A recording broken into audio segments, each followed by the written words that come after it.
Hey everyone, welcome to the Divorce Dispatcher, where we dive into the wildest, most unbelievable stories of divorce, breakups, and family drama. Stories that'll leave you speechless. In the heart of every family lies the potential for both love and devastation. When sisters once bonded by shared memories become entangled in a web of lies, the result can be heartbreaking. What happens when trust is shattered and betrayal overshadows the love that once held a family together? This is the story of two sisters whose rivalry and deception threaten to tear their family apart. A tale of secrets, jealousy, and the ultimate test of familial bonds. Can love survive the destruction caused by lies? Today, let's hear the story about Michelle, 38 female. Husband, Greg, 40 male.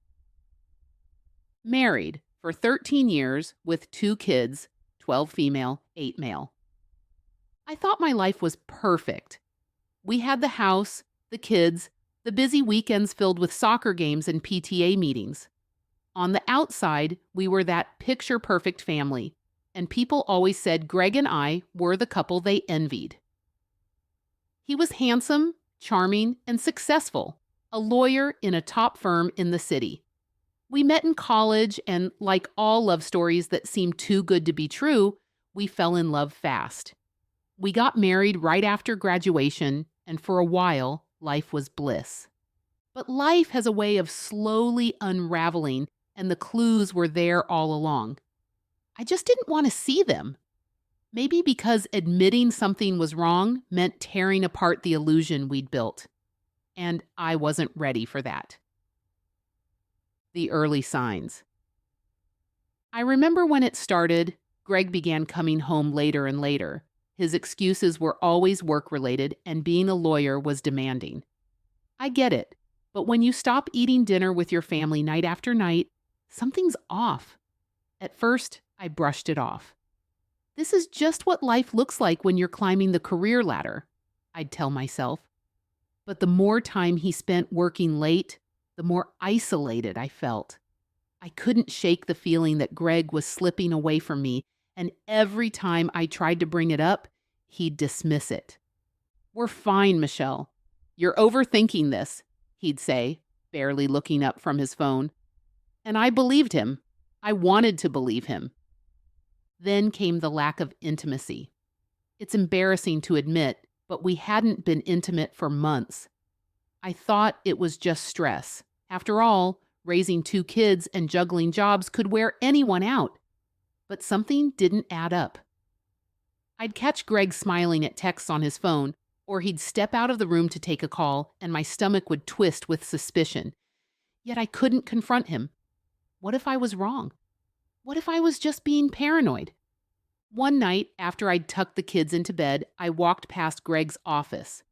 The door was slightly ajar, and I could hear him talking to someone, softly, intimately. My heart pounded in my chest. I stopped dead in my tracks. I knew, in that moment, something wasn't right. But when I peeked in, he saw me and quickly hung up. "That was work," he said, without me even asking. My heart screamed, but my mouth stayed silent. The confrontation. Months went by, and I convinced myself that I was imagining things. Then one day, Rachel, my best friend, asked me over wine, "Have you noticed anything weird with Greg?" Her words hit me like a ton of bricks.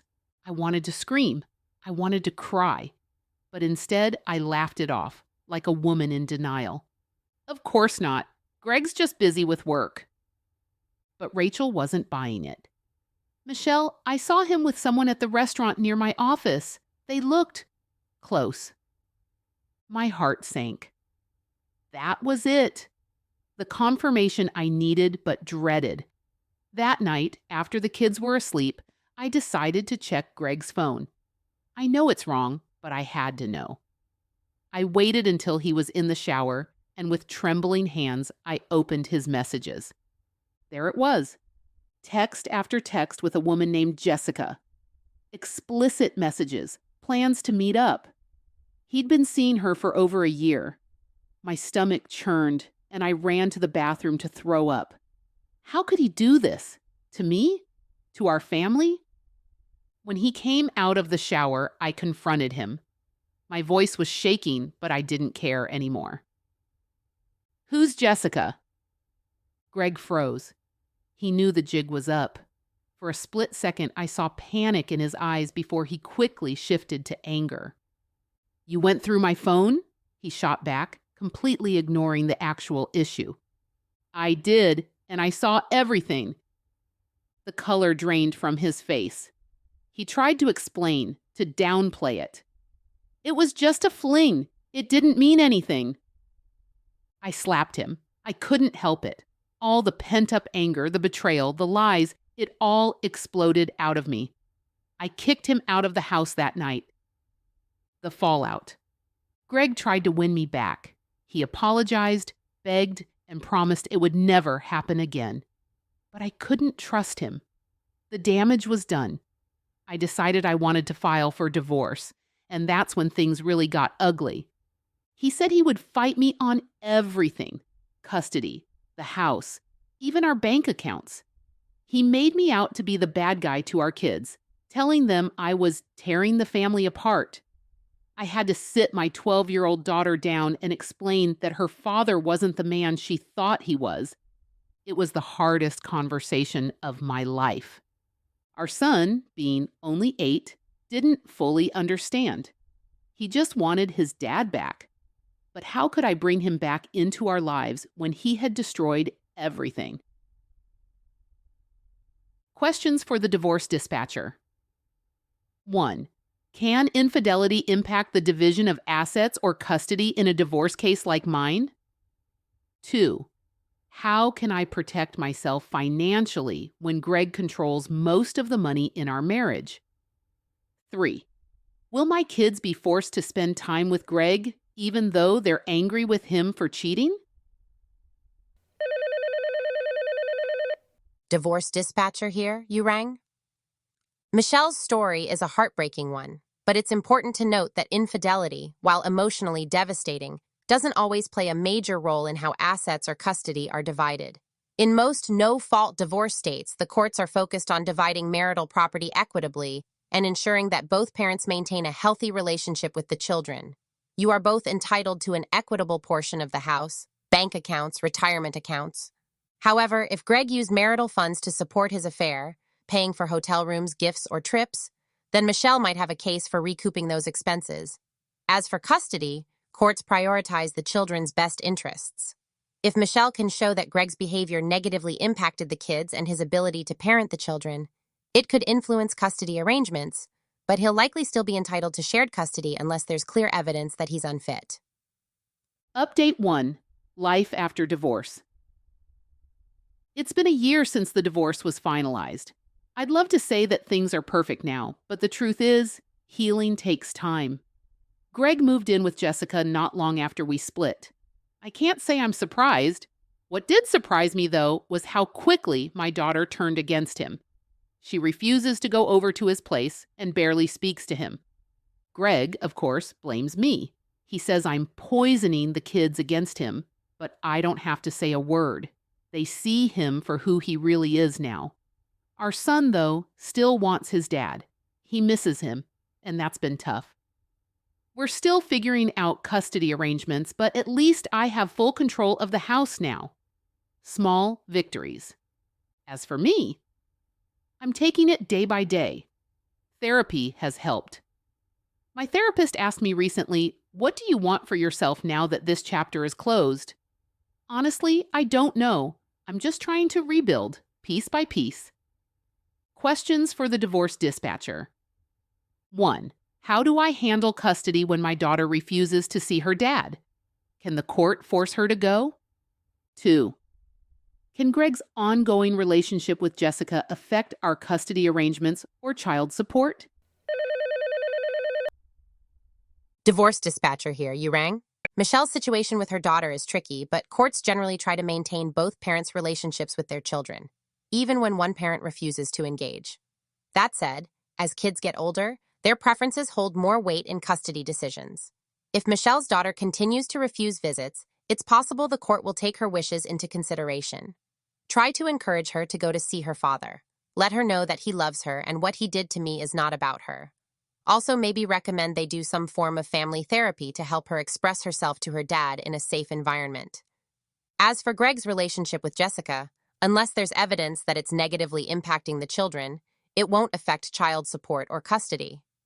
However, if Michelle can prove that the relationship is causing emotional harm or instability, it might be worth revisiting the custody agreement.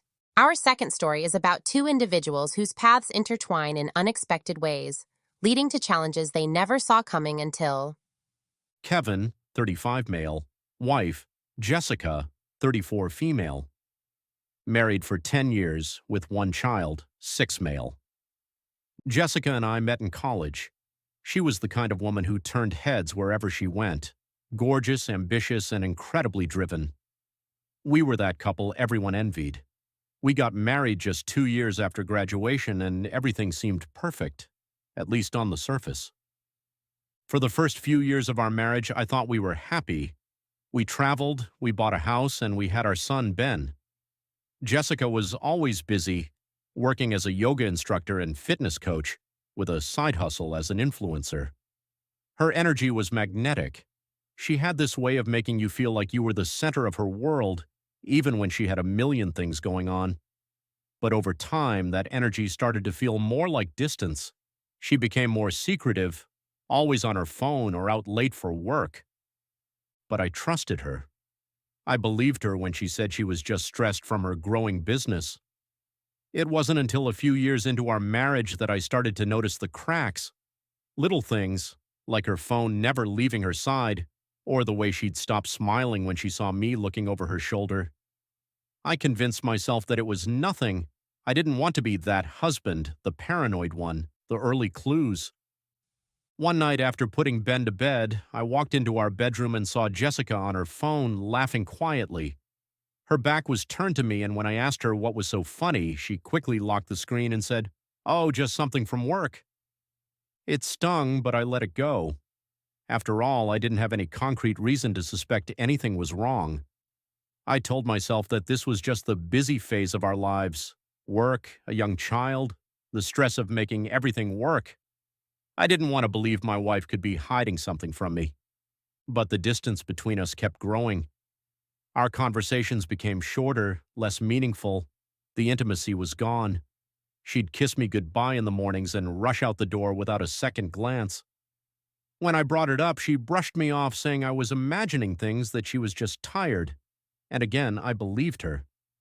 I didn't want to face the possibility that something was seriously wrong. The affair unveiled. Everything came crashing down one random Wednesday. Jessica had been spending a lot of time at her yoga studio, late nights, weekend retreats, client meetings that seemed to pop up out of nowhere. I had a nagging feeling, but I never wanted to confront her. I didn't want to believe what I feared was true. That day I came home early from work. Jessica had left her laptop open on the kitchen table, something she never did. Ben was with my mom for the weekend, so the house was quiet. I walked over to check my email, but when I opened the screen, a message thread popped up. It was between her and a man named Tyler, the kind of message thread that makes your stomach drop. He was one of her clients. There were photos, explicit texts, plans to meet up. My world shattered in that moment. I wanted to storm out of the house to confront her right then and there, but instead I sat down. I scrolled through months of messages. There were more men. Some she met through work, others through social media. She had been living a double life right under my nose, and I hadn't seen it. When she came home that night, I was waiting for her. I didn't say a word at first. I just held up the laptop with the messages open. Her face drained of color. "It's not what you think," she stammered, but I wasn't buying it. I'd seen enough. "How long?" was all I could manage to say. She didn't answer, just stared at the floor. The silence was louder than any answer she could have given me. The aftermath. That night, I packed a bag and left. I couldn't look at her. I stayed with my brother for a few weeks while I tried to figure out what to do next. Jessica begged me to come back to talk it through, but what was there to say? She had shattered my trust, and I wasn't sure if I could ever forgive her. I found a lawyer and started the divorce process. Jessica, on the other hand, tried to stall, tried to fix things. She said she'd quit her job, that she'd end the affairs, but how could I believe her? How could I ever trust her again? We went to therapy, mostly because I wanted to figure out how to co-parent Ben. Our sessions were awkward and painful.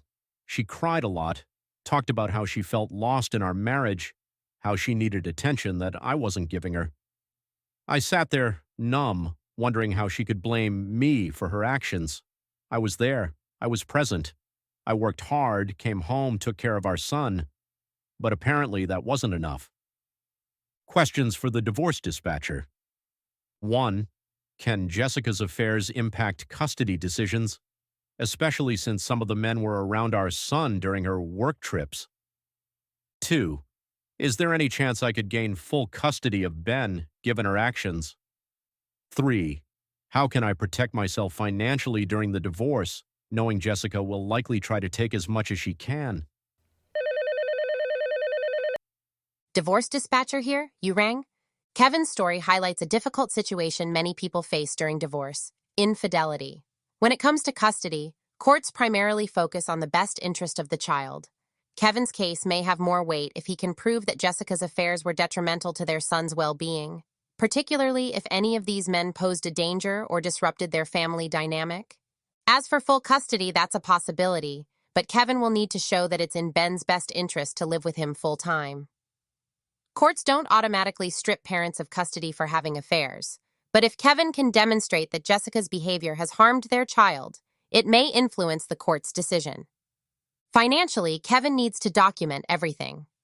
Divorce settlements often split marital assets, but if Jessica used family money to fund her affairs, that's something that can be addressed in court. A lawyer will help make sure Kevin isn't left vulnerable during the divorce process. He can look to make sure she does not drain any of the accounts of large sums of money. He can get all his financial documentation in order so that he is aware of the balances and what exists for both parties. He may not have to pay alimony if the court determines here bad acts contributed to the downfall of the marriage by having an affair. Keep all those records of the affair. Maybe also take care of your mental health, as this kind of betrayal is devastating, and it is not good to internalize how you are feeling. It's okay to express your feelings in a healthy, constructive way to avoid future problems with co-parenting. Update 1. Moving on. It's been over a year since Jessica and I finalized the divorce. I got shared custody of Ben, which was a relief, but it's still hard. Every time I drop him off at Jessica's, I wonder what's happening in that house. Is she still seeing other men? Is Ben okay? I've tried to move on. I've started dating again, but trust is a huge issue for me. I can't help but wonder if I'll ever be able to let someone get close again without fearing they'll betray me the way Jessica did. Jessica, on the other hand, seems to have no problem moving on. She's still seeing one of the guys from her yoga retreats. It stings, but I guess that's life. I'm focused on Ben now, on being the best father I can be. Questions for the divorce dispatcher. 1. Can I modify the custody agreement if I find out Jessica is still bringing different men around our son? Divorce Dispatcher here, you rang? Kevin's concerns are valid.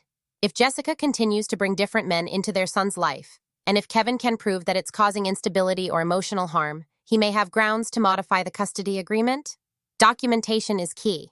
Keep a detailed record of any incidents, communication, and behavior that you feel is detrimental to Ben's well-being. Additionally, it seems you are continuing to have a hard time emotionally moving on. That is normal, but it has to be managed. Again, speaking to a trained therapist would be valuable so that you know it is not your fault that she cheated. It may not be in a position to trust another person right away, and that is okay if you are honest, but also do the work to know that every woman is not Jessica. You also need to understand that what Jessica does post-divorce is no longer your problem, unless it has a direct impact on the child. Jessica is free to live the lifestyle that she may have always wanted to lead, but felt social pressures not to. Our next story takes a dramatic turn with Jake and Lisa. Just when Jake thought their relationship was solid, a shocking revelation changes everything. The title says it all. She's pregnant, and it's not mine. Buckle up for this emotional roller coaster. Jake, 45 male, wife, Lisa, 43 female.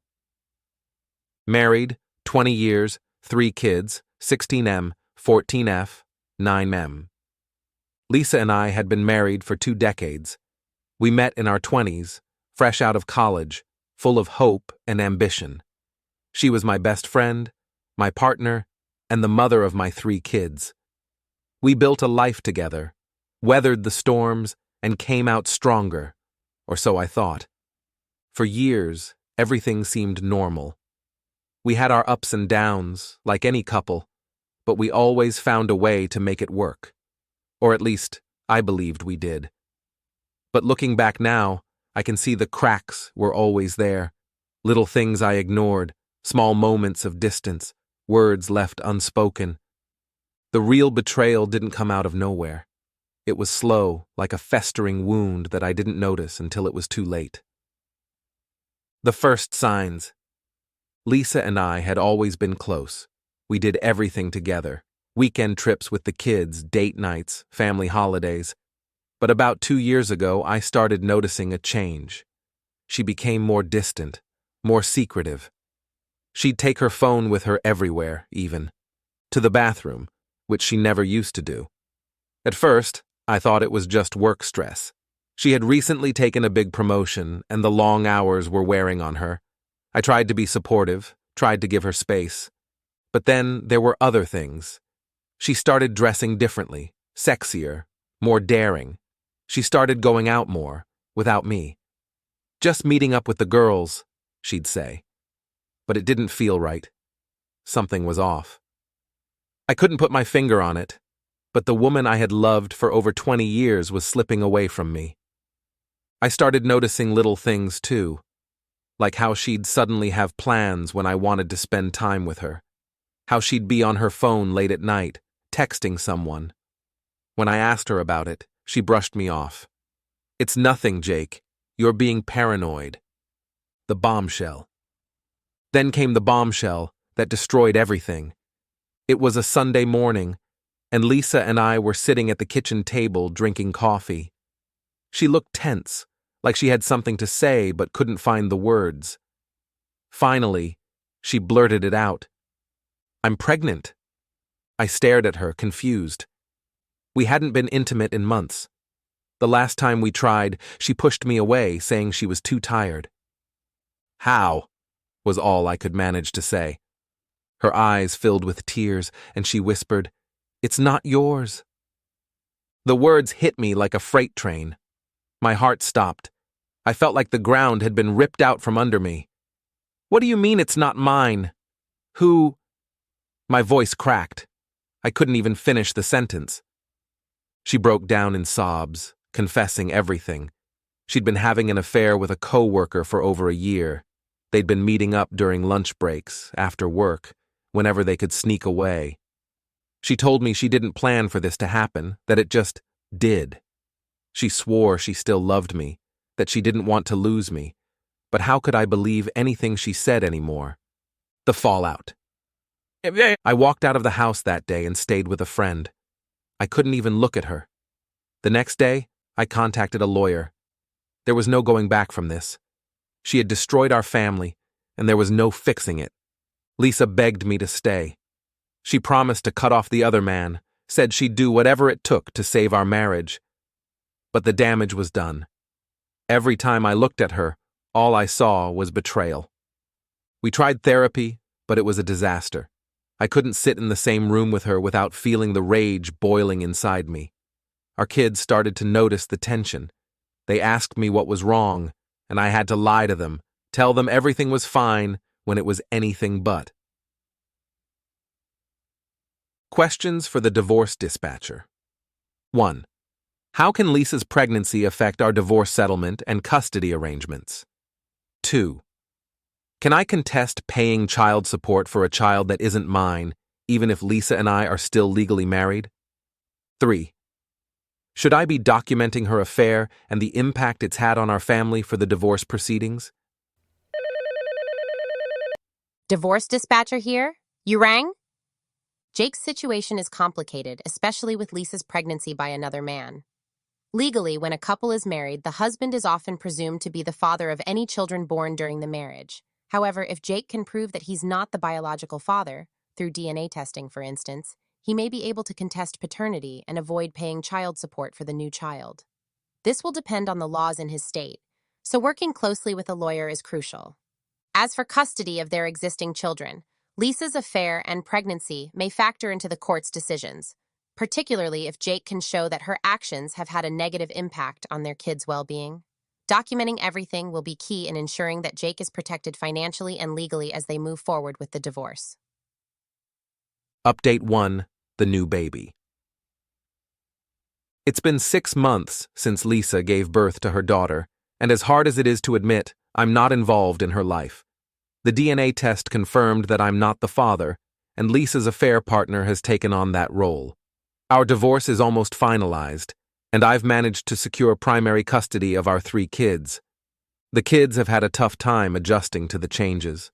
Our youngest, Sam, is too young to fully understand what's happening, but our 2 older kids know everything.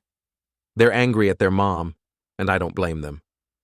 We've all started family therapy, and it's helping, but there are days when I feel like our family is too broken to ever be whole again. As for Lisa, she's still with the other man. They've moved in together, and I'm trying to focus on being the best dad I can be. But every time I see her, it's like a knife in my chest. The betrayal still stings, and I'm not sure if it will ever fully go away. Questions for the Divorce Dispatcher. 1. Can Lisa's new relationship affect the final custody arrangement? 2. How do I protect myself financially? Should I renegotiate child support?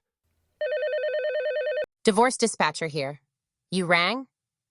Jake's ongoing situation brings up important legal issues, especially around custody and child support. If you have primary custody, it seems that is appropriate as you have not alleged she had any issues in her parenting. Only if Lisa's new relationship negatively affects the kids or creates long-term instability, Jake could potentially request a modification of the custody agreement. As always, documentation is key. Keeping track of any incidents or changes in the kids' behavior will be important moving forward. It is not likely you can keep Lisa out of her children's lives just because she is in a new relationship.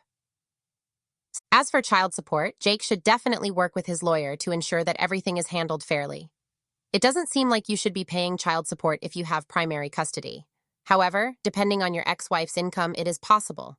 Make sure you revisit it every 3 years, or if your financial situation changes, or hers, and you can prove it.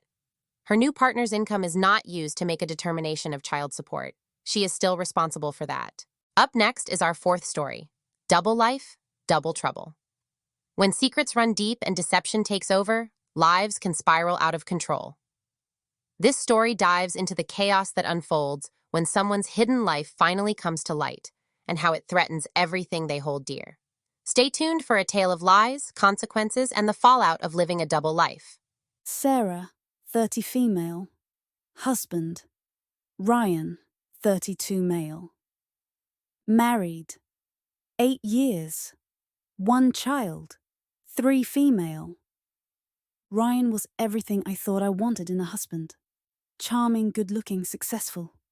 We met through mutual friends, and from the moment we started dating, everything felt easy. Too easy, in hindsight. We moved fast, got married after a year, and had our daughter, Emily, 2 years later. On the outside, our life seemed perfect. Ryan had a great job in real estate. We lived in a nice house in the suburbs, and I was able to stay home with Emily while Ryan worked. But what no one knew was that Ryan was living a double life. The clues I ignored. The first time I noticed something was off, I was pregnant with Emily. Ryan had always been the life of the party, but he started going out more. Business dinners, he'd say. Networking. I didn't think much of it. He was building his career, and I trusted him. But after Emily was born, things started to change. Ryan became distant, always on his phone or working late. When I asked him about it, he'd get defensive. "I'm doing this for us, Sarah. Don't you want me to be successful?" I believed him because I wanted to believe him. But the late nights became more frequent, and the intimacy between us disappeared. He stopped coming home for dinner, stopped making an effort. I told myself it was just a phase, that we'd get through it once things settled down with his work. Then one night, I found something that shattered my world. Ryan had left his phone on the kitchen counter, and when it buzzed, I glanced at the screen. It was a message from a woman named Ashley, thanking him for a great night. The double life exposed. My heart raced as I scrolled through his messages. There were dozens of texts, flirtatious, explicit, detailing nights spent together. Ashley wasn't the only one. There were others. I felt like I was going to throw up. How could I have been so blind? When Ryan came home that night, I confronted him. I'll never forget the look on his face when he realized I knew. He didn't even try to deny it. Instead, he blamed me. "You're always busy with Emily. You don't have time for me anymore," he said. Like it was my fault. I couldn't believe what I was hearing. After everything I had done to support him, to take care of our family, this was how he repaid me? I kicked him out that night, but the damage was done. My trust in him was shattered. Our marriage was over. Questions for the Divorce Dispatcher. 1. Can Ryan's affairs impact the divorce settlement, particularly when it comes to spousal support or dividing assets? 2. How do I protect myself and Emily financially now that Ryan has been living a double life? Divorce Dispatcher here. You rang? Sarah's situation highlights the emotional devastation that comes with discovering a spouse's double life. Legally, infidelity can sometimes affect spousal support or the division of assets, especially if Ryan used marital funds to support his affairs. Sarah should work closely with her lawyer to gather evidence and make sure she's not financially vulnerable during the divorce process. As for custody, courts will always prioritize the best interests of the child. If Ryan's behavior negatively impacts Emily, Sarah may have grounds to seek primary custody, but not likely if her husband is a fit parent. Again, documenting everything will be key in making sure that Emily is protected throughout the divorce. Update 1. Moving forward. It's been 8 months since Ryan moved out, and I'm finally starting to feel like myself again. The divorce is still in progress, but I have primary custody of Emily for now. Ryan has been in and out of her life, claiming he's too busy to spend time with her. I'm trying to stay strong for her, but it's hard. Some days I feel like I'm barely holding it together. I've started therapy, and it's been a lifeline. My therapist helped me realize that Ryan's actions weren't my fault and that I deserve better. I've also started stashing money away, just in case. I don't know what the future holds, but I'm preparing for anything. Update 2. Life after divorce. The divorce was finalized last week. I got the house, primary custody of Emily, and spousal support. Ryan didn't contest anything. He just wanted it to be over. I've heard through mutual friends that he's still seeing Ashley, but I don't care anymore. I'm focusing on my daughter, on building a life for the two of us. Emily's doing better too. She asks about her dad sometimes, but I'm honest with her. I tell her that he loves her, but he's not always able to be there for her. It breaks my heart to see her struggle with that, but we're getting through it. I don't know what the future holds, but for the first time in a long time, I feel hopeful. Questions for the Divorce Dispatcher. 1. Can I modify spousal support if Ryan's financial situation changes? What if he marries Ashley? 2. How do I protect Emily's future now that Ryan is inconsistent with visitation? Divorce Dispatcher here. You rang? Sarah's situation is a common one. Post-divorce, things can continue to shift, especially if Ryan's financial situation changes. If he remarries or his income increases, Sarah is not likely able to request a modification of spousal support. Spousal support in most situations is set, and will remain at the amount is set for the duration is it set for. There may be exceptions to this depending on your state. As for Emily's future, consistency is key. If Ryan continues to be unreliable with visitation, Sarah may want to revisit the custody arrangement. Courts can modify visitation schedules to reflect what's in the best interest of the child, especially if Ryan's inconsistency is causing emotional harm to Emily. In these tales of betrayal, rivalry, and redemption, it's clear that some wounds take a long time to heal, if they ever heal at all. Emily's and the other divorce journey shows us that while the scars of the past may never fully fade, there is always room for growth, forgiveness, and moving forward. And now, for our final story, an intense tale of sisterly betrayal. This story hits close to home for many who have faced heartache in love, family, and relationships. It's a powerful reminder that sometimes, the ones closest to us can cause the deepest wounds. Let's dive into a story that many will find all too familiar. Tamika, 33 female. Sister, Tanya, 33 female. Husband, Marcus, 34 male. Married, 8 years, 1 child, 3 female. Growing up, Tanya and I were inseparable, but we were constantly in competition with each other. As fraternal twins, we were similar in some ways, but entirely different in others. I was always the bold, outspoken one with a darker complexion and sharp features, while Tanya was the classic beauty, light-skinned, with soft features and a more quiet, agreeable demeanor. Everyone noticed us when we walked into a room, but they noticed Tanya more. Our parents, unfortunately, played into it. They were the kind of parents who believed that sibling rivalry made us stronger, that competition between us would push us to be the best versions of ourselves. What they didn't realize is that they were fueling a fire that would eventually burn us both. Growing up in a busy city with parents who were often absent due to their jobs, Tanya and I learned to rely on each other, but there was always that edge of competition beneath the surface.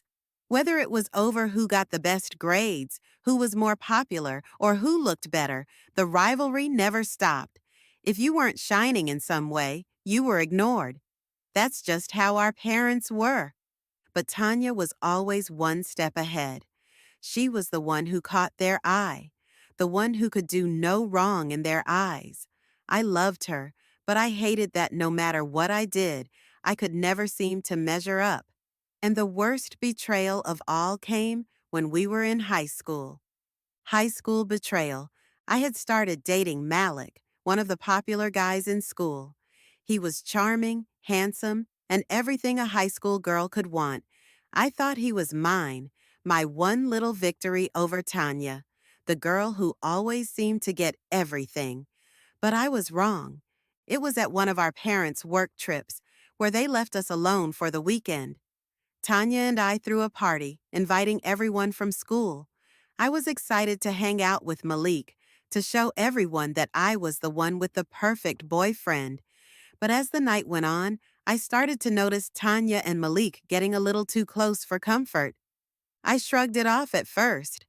Tanya was my sister. She wouldn't do anything to hurt me, right? Wrong. Later that night, when I couldn't find Malik, I went upstairs to look for him. The house was packed, but I knew he wouldn't have left without telling me. I checked one of the guest rooms, and that's when I found them. Tanya was on top of him, her clothes half off, and Malik, he didn't even look guilty. He didn't even try to stop her. The image burned itself into my brain, and I stood there in shock, my heart breaking into pieces. When they noticed me, Tanya jumped off him, scrambling to cover herself. "Tamika, wait!" she called after me, but I was already out of the room. I couldn't breathe. I couldn't think. My sister, my twin, had betrayed me, the aftermath of the betrayal. Malik followed me downstairs, trying to explain himself. "It wasn't what it looked like," he said, but I couldn't even listen.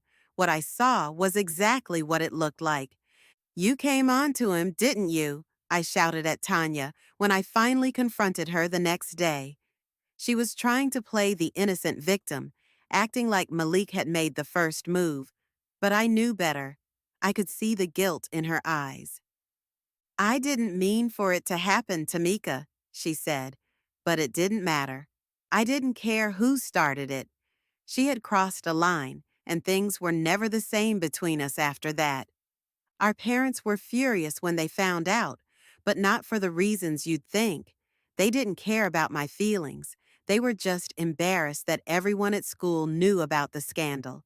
My mother, in her cold, detached way, said, "You girls need to clean up this mess. This is a disgrace."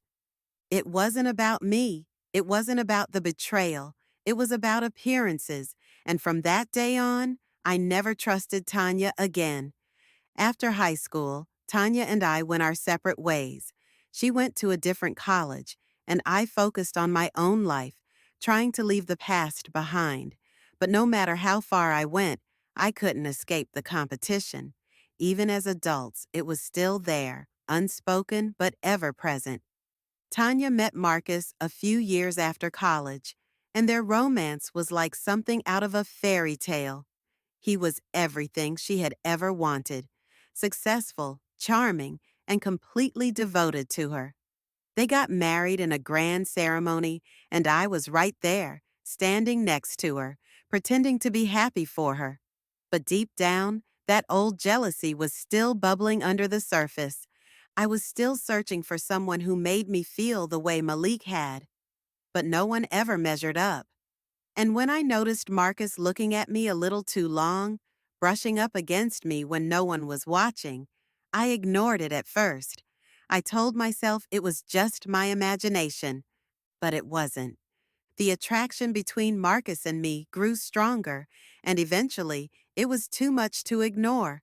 I was drawn to him, and for the first time in years, I felt like I had something Tanya didn't. I felt powerful, and I didn't stop it. The affair begins. The first time it happened, it was at a family event, a barbecue at Tanya and Marcus's house. Tanya was inside putting the baby down, and Marcus and I were outside by the pool. The air was thick with tension, and before I knew it, we were in the guest room, tangled in the same kind of betrayal I had experienced all those years ago. I had become Tanya. For months, Marcus and I carried on our affair in secret. Every time I saw Tanya, I felt the guilt weighing down on me, but I couldn't stop. It was like an addiction, the thrill of getting away with it, the rush of knowing I had something she didn't. I told myself it was payback for what she did to me, but deep down, I knew that wasn't the whole truth. I had wanted Marcus, and I took him. Then I found out I was pregnant. I was 5 weeks along when I found out. Tanya was already 6 months pregnant with their second child. It was a disaster waiting to happen. When I told Marcus, he panicked. He wanted me to get rid of the baby, to sweep the whole thing under the rug. But I couldn't. I wouldn't. Tanya found out about the affair a few weeks later. She came to my apartment unannounced, with tears streaming down her face. She had gone through Marcus's phone. She knew everything. She knew about the affair, about my pregnancy, everything. "You've always been jealous of me, haven't you?" she screamed, her face red with anger. "You've always wanted to take what's mine." "It wasn't like that," I tried to explain, but she wasn't listening. "I hate you," she spat, her voice trembling. "I never want to see you again. And if you think for 1 second that Marcus is going to be there for your child, you're delusional." The aftermath. Tanya didn't leave Marcus. I thought she would, but she stayed. She stayed with him, and they moved away, trying to rebuild their life far away from the mess we had created. I was left to raise my son, Jason, on my own. Marcus didn't come around for the first year. I thought he was done with me, done with the situation. But then, out of nowhere, he reached out. He wanted to see Jason. I didn't know if it was guilt or if Tanya had something to do with it. but I allowed him to come around. At first, it was awkward. Jason was too young to understand, and I wasn't sure if I even wanted Marcus in his life. Then I found out that it had been Tanya's idea all along. She had suggested that Marcus reach out, not out of kindness, but because she didn't want people to know that Marcus had a son he wasn't involved with. It was all about appearances for her. She didn't care about me or Jason. She cared about what people would think. Questions for the Divorce Dispatcher. 1. Should I establish formal custody and child support arrangements now that Marcus is coming around more often? 2. How can I protect myself and Jason financially if Marcus decides to stop providing for him? 3. Can Tanya try to legally prevent Marcus from being involved with Jason? Divorce Dispatcher here. You rang? Tamika's situation brings up important legal considerations. It's crucial to establish formal custody and child support arrangements through the court system, especially since Marcus's involvement is still new. Informal agreements may work for now, but they can fall apart if tensions between Marcus and Tanya resurface. As for financial support, formalizing child support payments protects both Tamika and Jason. If Marcus were to stop providing, Tamika could go to court to enforce the agreement. Legally, Tanya cannot prevent Marcus from being involved with his son, but if tensions rise again, it could create further complications in their co-parenting relationship. Update 1. Rebuilding and moving forward. It's been almost 2 years since the affair came to light, and while things are still tense between me and Tanya, we've started to communicate again. For the kids' sake, of course. Jason is starting to notice the tension, and I don't want him to grow up thinking that he's the problem. Tanya and I met for coffee a few months ago. She was cold, distant, but she agreed that we needed to figure out a way to coexist. We're not friends, and we never will be again, but we've found a way to tolerate each other for the sake of the children. Marcus comes around more often now, and while our relationship is purely about co-parenting, I've noticed that Tanya still doesn't trust him. I don't blame her. As for me, I've decided to focus on being the best mother I can be to Jason. I'm not looking for another relationship anytime soon, and I've realized that my attraction to Marcus was more about competing with Tanya than anything else. Now that the dust has settled, I'm left to pick up the pieces of my life and figure out who I am outside of the chaos. Disclaimer. The content in this video is for entertainment and educational purposes only. It should not be considered legal advice or a substitute for consulting with a licensed attorney. Every legal situation is unique, and the laws may vary by jurisdiction. If you are facing legal issues regarding divorce, child custody, or any other family law matter, it is important to consult a qualified legal professional in your area. The stories and scenarios presented are a mix or real and dramatization, and they do not reflect the specifics of your real legal case. And there you have it, 5 powerful stories of love, betrayal, family, and relationships, each one reflecting the real struggles people face in their personal lives. At Divorce Dispatcher, we understand that life isn't always perfect, but we believe in helping you find resolution, clarity, and strength through it all. Whether it's family, friendship, or love, our mission is to provide guidance and support every step of the way. Thanks so much for watching. If you enjoyed the video, please comment, like, and subscribe to our channel. Don't forget to hit the notification bell so you won't miss our next video. Your support means a lot, and we love hearing from you in the comments. Divorce Dispatch is signing off duty. Until next time, take care.